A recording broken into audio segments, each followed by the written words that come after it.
Hey guys, and welcome to Built Not Bought Extra. This is a new series I'm going to bring out. I'm going to show you some of the stuff that doesn't make it into the full episodes of Built Not Bought. There's going to be a little less editing in these ones, but it's more or less for you guys that want to see more of that behind the scenes sort of stuff. I've made a list the other day of the little bits here and there. Over Christmas I want to start finishing them off, but I still decided to record them. So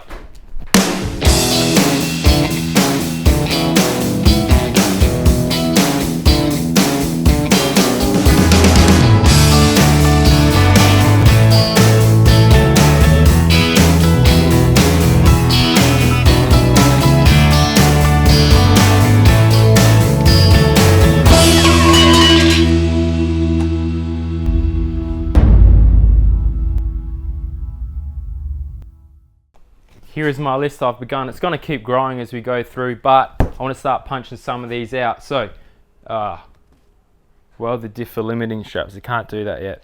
I think I've decided to actually put a bracing kit on the diff, so I'll probably record that and put it in a full episode. Buff and sand the body. Let's do it. Alright, now this is the stuff that I'm using after the cutting compound's been used. I mentioned back in episode 7, when I was doing the paint, that I was going to put this wax stuff on top. You can't buy this stuff, it's from Dad's old business, but it's pretty much, it's similar to just like a wax pretty much, and you use the buff as well and put it on there with a bit of water and stuff, and it kind of just finishes that last little bit of scratch marks that may be in it to get it real flat, and it also puts a coating on, so once you put water on top of it, it's just going to bead like off a duck's back. So this will be the last thing to put on this side, and then I've pretty much done the whole car except for the roof. Done the other side, do this side now, then I can put all the door handles and the rubbers back on and be done with it. Alright, now that we've finished the polishing and the waxing, we can start putting the door back together. Now I just want to mention I've got these door handles. I don't think I mentioned anything about them in the main episode, so if you were curious, you can buy these online. They're about $100 if you want to upgrade to the chrome handles. I only needed the 2 being a ute, but it'll cost a bit more if you want to do it on a wagon, or the Series 4 ST models I think have them in factory, but if you're lucky enough to find one in a wreck, oh my god, because I look for ages, so yeah, you have to just bite the bullet and get them online if you do want to go for that chrome look. All the rubbers and stuff I'll be using are just factory ones. The ones I already had on there were in good condition, so put all that back together and it'll finish the door off. Indicator light's got to go in as well, and that's pretty much all that happened on the front. Install fuel tank. So I took this opportunity, of course, to throw a new lick of paint on there as well. Alright, I got the roll bar chassis paint out again. I'm not sure how many coats I'm going to put on. I'm just going to wing it. I won't be painting the inside. I'm just going to do this back side because that's all you're going to see. Should clean up any of those little rust spots. There's a bit of a rust kill treatment as well, so it should come out alright, and then we'll go whack it on underneath the tank.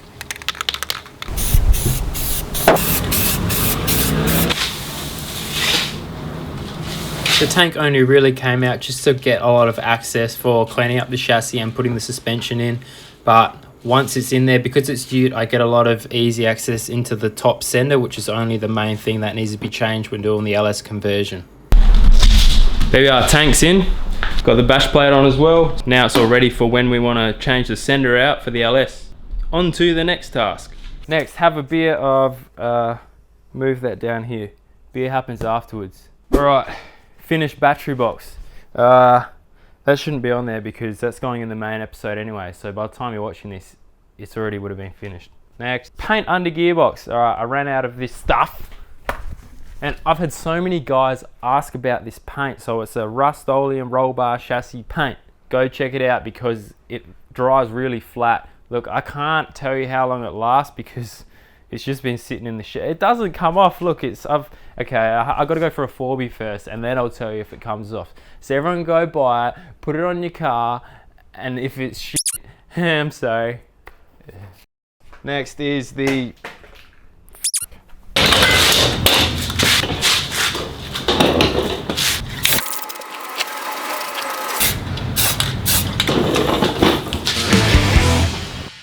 that is a wrap for this week's episode of Built Not Bought Extra.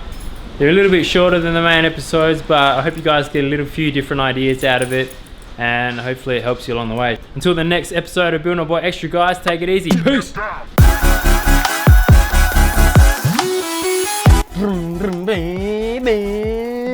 Oh hey, click the button to subscribe to my channel and you'll finally be happy.